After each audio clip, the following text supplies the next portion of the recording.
Hello everyone! The function if is one of the most popular and essential functions in Microsoft Excel. The function tests for a condition and can have two results. The first result is returned if the condition is met. Else, the second result is returned. For example, based on the exam grade, each student can either pass or fail the exam, so only two results are possible. But what if you need more categories or conditions? In this case, you would need to use nested if functions, meaning that instead of the second else result, you would need to use an additional if function. For example, a positive exam result can be excellent, good, or acceptable. There are 4 outcomes, so 3 if statements are necessary, and the 4th outcome is going to be the else result of the last if statement. And don't forget the 3 closing parentheses at the end. Such nested if formulas can get very complex and messy. So in this video, you're going to see 2 other functions that are much easier to use. But to use them properly, you need to know a trick. The first function that can be used instead of multiple nested if statements is IFS. This function tests for one or more conditions and returns a value that corresponds to the first true condition. Its arguments consist of pairs, where the first one is the condition that has to be checked and the second argument is the value that has to be returned if the condition is met. So this function always has an even number of arguments.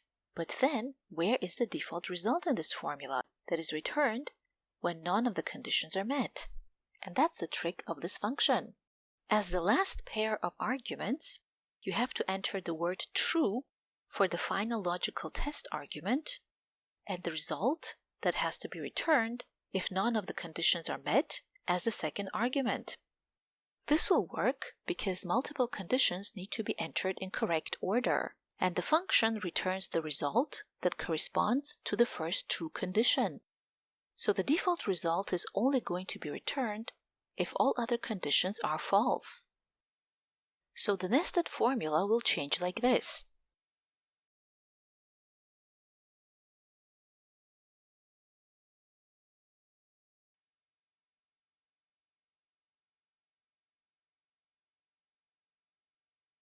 Let's also add line breaks to the formula for better visibility.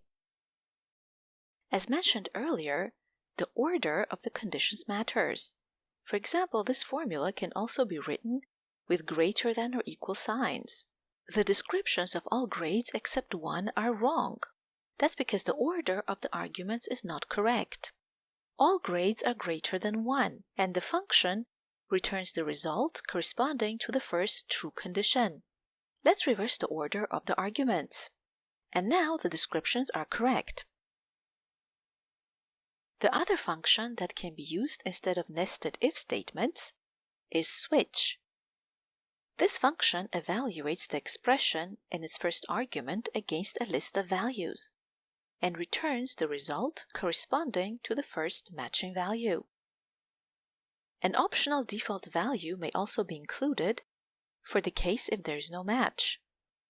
So the number of arguments of this function can be odd or even. In this example, the expression to be switched is the exam grade in column B.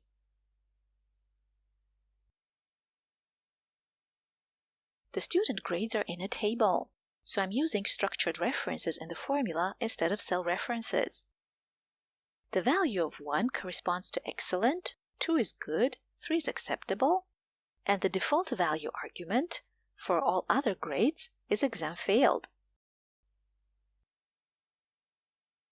But what if I need a condition instead of just matching the values? For example, the grades could also have decimal places. In this case, as the first argument of the function, I'm going to write the word true, or you can also use the function true to return this value. So as soon as a condition in one of the other arguments of the function is met, meaning it is true, the corresponding result will be given back by the function. Else, the default value will be given back.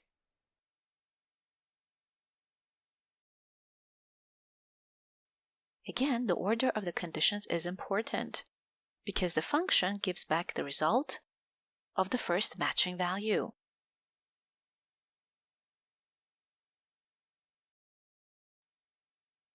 The two functions that I showed you in this video are much easier to use and to read than the nested if statements. But if you have too many complex conditions, you may consider other alternatives like the VLOOKUP or XLOOKUP functions. And if you like this video, please like and subscribe for more content like this.